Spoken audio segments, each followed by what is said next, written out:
Aapki ಅದಾಲತ್ನಲ್ಲಿ Congress leader Jyotiraditya Scindia ಮೇಲೆ ಇರುವ ಆರೋಪ. ಇವರು ಪಾರ್ಟಿಯ ಸೋಲಿನಿಂದ ಇನ್ನೂ ಪಾಠ ಕಲಿತಿಲ್ಲ.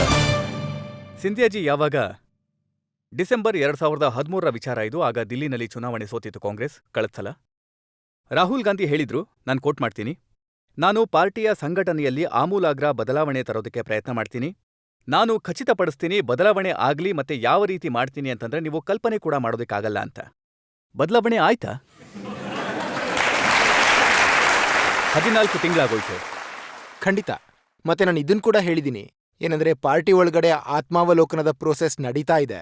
ಮತ್ ನಾನ್ ಕೂಡ ಅನ್ಕೋತೀನಿ ಏನಂದ್ರೆ ಆಗ ಆದಷ್ಟು ಬೇಗ ಅದ್ರ ಮೇಲೆ ನಾವು ನಿರ್ಧಾರ ತಗೋಬೇಕು. ನೀವ್ ಹೇಗ್ ನೋಡ್ತಿದ್ದೀರಾ, ಅನೇಕ ರಾಜ್ಯಗಳಲ್ಲಿ ಬದಲಾವಣೆಗಳು ಬಂದಿವೆ.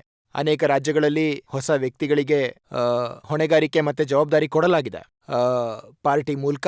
ಅದು ತ್ರಿಪುರ ಆಗಿರ್ಬೋದು, ಅದು ಮಹಾರಾಷ್ಟ್ರ ಆಗಿರ್ಬೋದು, ಅನೇಕ ರಾಜ್ಯಗಳಲ್ಲಿ.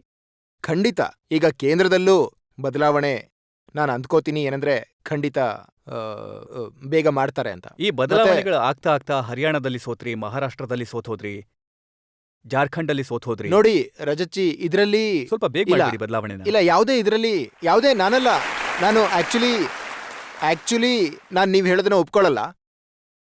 ಯಾವಾಗ ಯಾವುದೇ ಸಂಘಟನೆಲಿ, ಯಾವುದೇ ಕಂಪ್ನಿಲಿ, ಯಾವುದೇ ಸಂಸ್ಥೆಲಿ ಬದಲಾವಣೆ ಬರುತ್ತೆ ಮತ್ತೆ ಇಳಿತ ಶುರು ಆಗುತ್ತೆ, ಅವಾಗ ಆ ಥರ ಏನೂ ಅಲ್ಲ ನಿಮ್ ಕೈಯಲ್ಲಿ ಯಾವುದೋ ಮಂತ್ರದಂಡ ಇದೆ, ನೀವು ಒಂದೇ ಸಲಕ್ಕೆ ಬದಲಾವಣೆ ಮಾಡ್ಬಿಡ್ತೀರಾ, ಎಲ್ಲಾ ವಿಷಯಗಳು ಸರಿ ಹೋಗ್ಬಿಡುತ್ತೆ ಅಂತ. ಪ್ರೋಸೆಸ್ನ ಅವಶ್ಯಕತೆ ಇರುತ್ತೆ ಮತ್ತೆ ಸಮಯ ಹಿಡಿಯುತ್ತೆ ಆ ಪರಿವರ್ತನೆಯ ಬದಲಾವಣೆ ಬರೋದಕ್ಕೆ. ನಾನು ಅಂದ್ಕೋತೀನಿ ಈಗ ನಮ್ಮ ಗಮನ ಕೇಂದ್ರೀಕೃತ ಆಗ್ಬೇಕು ಯಾವ ರಾಜ್ಯಗಳಲ್ಲಿ ಚುನಾವಣೆ ಬರ್ತಿದೆಯೋ ಮತ್ತೆ ಅವುಗಳ ಮೇಲೆ ಒಂದು ಸಶಕ್ತ ಮತ್ತೆ ಜವಾಬ್ದಾರಿಯುತ ಹಾಗೂ ಒಂದು ಒಳ್ಳೆ ಸಂಘಟನೆನ ಸ್ಥಾಪಿಸೋಕೆ ನಮ್ಮ ಪ್ರಯತ್ನ ಇರಬೇಕು. ಅದು ರಾಹುಲ್ ಜಿ ಮತ್ತೆ ಸೋನಿಯಾಜಿ ಇಬ್ಬರ ಯೋಚನೆ ಬಗ್ಗೆ ವಿಶ್ವಾಸ ಇದೆಯಾ? ಏನಂದ್ರೆ ಯಾವ ಹಾದಿಲಿ ರಾಹುಲ್ ಜಿ ಹೋಗ್ತಿದ್ರು? ಹೇಗೆ ಲೋಕಸಭಾ ಚುನಾವಣೆ ಸಮಯದಲ್ಲಿ 16 ಕ್ಷೇತ್ರಗಳನ್ನ ಅವರು ಚುನಾಯಿಸಿದ್ರು. ಅಲ್ಲಿ ಅವರು ಪ್ರೈಮರೀಸ್ ಮಾಡಿಸಿದ್ರು ಅಮೆರಿಕನ್ ಸ್ಟೈಲ್ನಲ್ಲಿ. ಆ 16ಕ್ಕೆ 16 ಅಭ್ಯರ್ಥಿಗಳು ಸೋತ್ ಹೋದ್ರು. ನೋಡಿ, ಪ್ರತಿ ವಿಷಯದ ಮೇಲೆ ನಾನು ಅಂದ್ಕೋತೀನಿ ಜೀವನದಲ್ಲಿ ಪ್ರತಿ ವ್ಯಕ್ತಿನೂ ಎಕ್ಸ್ಪೆರಿಮೆಂಟ್ ಮಾಡೋ ಅಗತ್ಯ ಇದೆ ಅಂತ ತುಂಬಾ ವಿಷಯಗಳು ಇದಾವೆ. ಅಲ್ಲಿ ತುಂಬಾನೇ ಡಿವಿಡೆಂಡ್ ಕೂಡ ನಮಗ್ ಸಿಕ್ಕಿವೆ. ತುಂಬಾನೇ ಅಂಥ ಕ್ಷೇತ್ರಗಳಿವೆ ಅಲ್ಲಿ ಇದೇ ರೀತಿಯಾಗಿ ನಾವೆಲ್ಲ ಕ್ಯಾಂಡಿಡೇಟ್ನ ಆರಿಸಿದೀವಿ. ಅದರ ಆಧಾರದ ಮೇಲೆ ಅವ್ರು ಗೆದ್ದಿದ್ದಾರೆ ಕೂಡ. ಹಾಗಾಗಿ ಎಕ್ಸ್ಪೆರಿಮೆಂಟ್ ಮಾಡೋದು ಅಗತ್ಯ ಪ್ರಜಾಪ್ರಭುತ್ವದಲ್ಲಿ.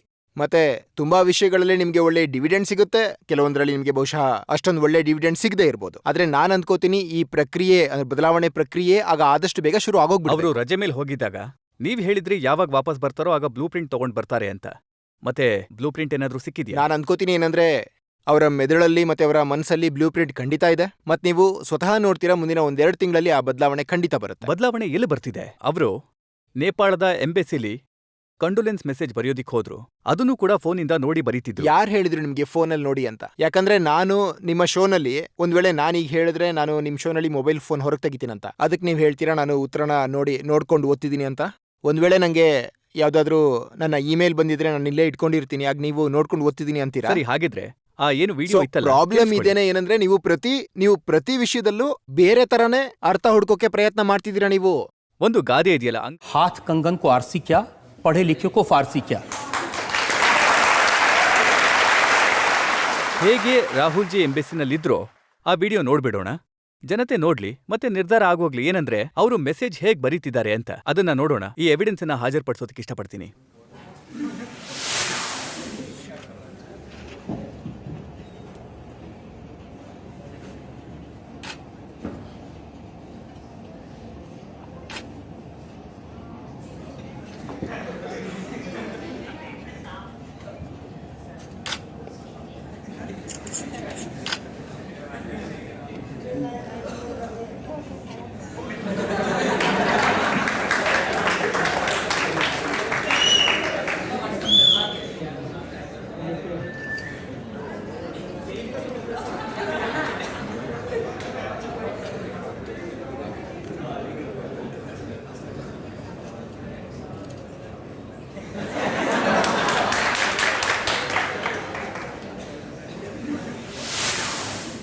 ಏನನ್ಸುತ್ತೆ ನಿಮ್ಗೆ? ನಾನು ಒಪ್ಪಲ್ಲ ಇದನ್ನ.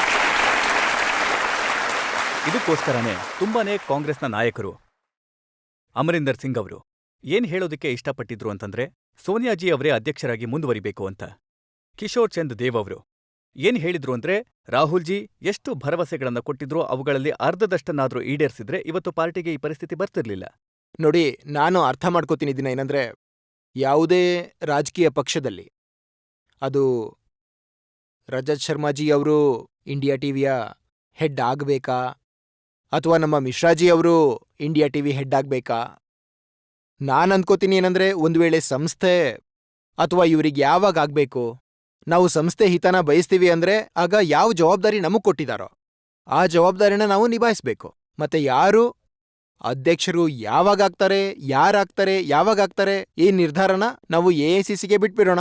ನಾನ್ ಅನ್ಕೋತೀನಿ ಒಬ್ಬ ಸಂಸದನ ರೂಪದಲ್ಲಿ ನನ್ನ ಜವಾಬ್ದಾರಿ ದ್ವಿತೀಯ ಆಗಿದೆ. ಒಂದು, ನನ್ನ ಸಂಸದೀಯ ಕ್ಷೇತ್ರದಲ್ಲಿ; ಎರಡನೇದು, ಸಂಸತ್ತಲ್ಲಿ ಚೀಫ್ ವಿಪ್ ಮೂಲಕ ಯಾವ ಜವಾಬ್ದಾರಿ ನಂಗೆ ಕೊಟ್ಟಿದಾರೋ ಅದ್ರ ಮೇಲೆ ನಾನ್ ನನ್ನ ಗಮನ ಕೇಂದ್ರೀಕೃತ ಮಾಡಿ, ಅದ್ರ ಮೇಲೆ ನನ್ನ ಶಕ್ತಿ ಕೇಂದ್ರೀಕೃತ ಮಾಡಿ ಆದಷ್ಟು ಈ ವಿಷಯಗಳಲ್ಲಿ ತೊಡಗಿಸ್ಕೋಬಾರ್ದು. ನಂಗೆ ನೋಡಿ, ತುಂಬಾ ವ್ಯಕ್ತಿಗಳು ಈ ಪ್ರಶ್ನೆ ನಾನು ಕೇಳಿದ್ದಾರೆ. ಹೇಳ್ತೀನಿ, ಇದಕ್ಕೋಸ್ಕರನೇ ಪ್ರಶ್ನೆಗಳು ಬರೋದು. ಈಗ ಎಲ್ಲರಿಗಿಂತ ಸೀನಿಯರ್ ಲೋಕಸಭೆಯಲ್ಲಿ ಕಾಂಗ್ರೆಸ್ ಪಾರ್ಟಿಯ ಮೆಂಬರ್ ಆಗಿರೋದು ಕಮಲ್ನಾಥ್. ಕಮಲ್ನಾಥ್ ಹೇಳ್ತಾರೆ, ಯಾವ್ದಾದ್ರೂ ಸಮಸ್ಯೆಗಳನ್ನ ತಗೊಂಡು ನಾನು ಸೋನಿಯಾ ಗಾಂಧಿ ಅವ್ರ ಹತ್ರ ಹೋಗ್ತೀನೋ ಅವ್ರು ನನ್ನನ್ನ ರಾಹುಲ್ ಗಾಂಧಿ ಹತ್ರ ಕಳಿಸ್ಬಿಡ್ತಾರೆ. ನಾನ್ ರಾಹುಲ್ ಗಾಂಧಿ ಹತ್ರ ಹೋಗ್ತೀನಲ್ಲ, ಆಗ ಅವ್ರು ಹೇಳ್ತಾರೆ ನಿರ್ಧಾರ ಕಾಂಗ್ರೆಸ್ ಅಧ್ಯಕ್ಷರು ಸೋನಿಯಾಜಿ ಮಾಡ್ತಾರೆ ಅಂತ. ನೋಡಿ, ಈ ಡೈಲಮಾ ಇದೆಯಲ್ಲ, ಇದರಿಂದ ಪಾರ್ಟಿಗೆ ನಷ್ಟ ಆಗ್ತಿಲ್ವಾ? ನಾನ್ ಅಂದ್ಕೊಳ್ಳಲ್ಲ ಇದು ಡೈಲೆಮಾ ಅಂತ. ಮತ್ತೆ ನಾನ್ ಅಂದ್ಕೋತೀನಿ ಈ ನಿರ್ಧಾರ ಯಾವಾಗ ತಗೊಳ್ತಾರೆ ಅನ್ನೋದು ಅದು ನಾವು ಎಐಸಿಸಿ ಮೇಲೆ ಬಿಟ್ಬಿಡೋಣ, ಕಾಂಗ್ರೆಸ್ ಅಧ್ಯಕ್ಷರ ಮೇಲೆ ಬಿಡೋಣ. ನನ್ ಕೆಲ್ಸ ಏನಂದ್ರೆ, ಒಬ್ಬ ಜವಾಬ್ದಾರಿಯುತ ಸೈನಿಕನ ರೂಪದಲ್ಲಿ ನಮಗೆ ನಮ್ಮ ಜವಾಬ್ದಾರಿ ನಿಭಾಯಿಸಬೇಕಿದೆ. ಅದನ್ನ ನಾನು ನನ್ನ ಪೂರ್ತಿ ಶಕ್ತಿ ಜೊತೆ ಪ್ರಯತ್ನ ಮಾಡ್ತಿದ್ದೀನಿ.